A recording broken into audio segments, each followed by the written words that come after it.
Scientists detected a low-frequency signal coming from deep space. Barely noticeable at first, but it was affecting the atomic structure of all matter on Earth.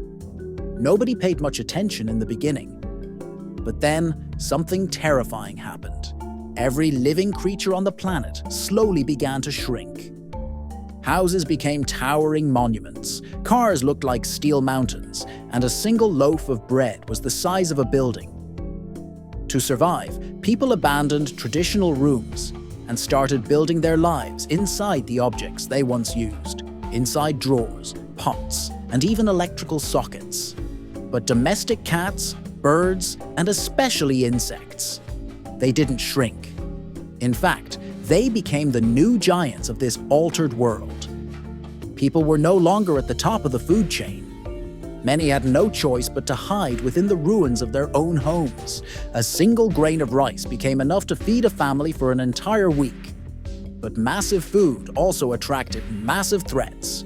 Cockroaches, ants, and rats turned into apex predators. Searching for a crumb could mean risking your life. Grass blades now rose as tall as skyscrapers. Trees stretched endlessly into the sky. The world was no longer shaped for humans.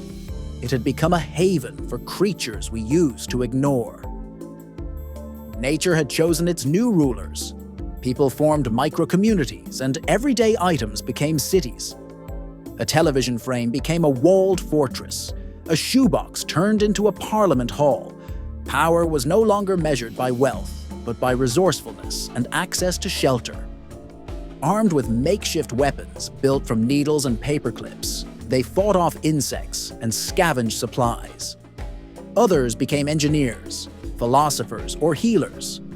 Slowly, a new class system emerged based on skill, bravery, and the ability to adapt.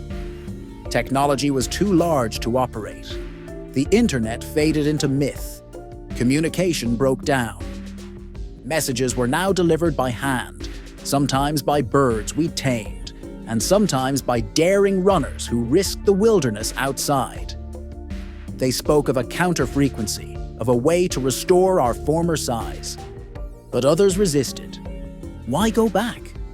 Wasn't this new world also a chance to begin again? Humanity was divided between those who wanted to restore the past and those who had learned to thrive in the miniature now. The Resistance managed to power up an old research station. They launched the counter-frequency. But it didn't make us grow. Instead, the world itself began to change. The environment started adapting to our size. Leaves became natural homes, flowers bloomed like cities, and machines slowly bent to our scale. It wasn't a reversal, it was evolution.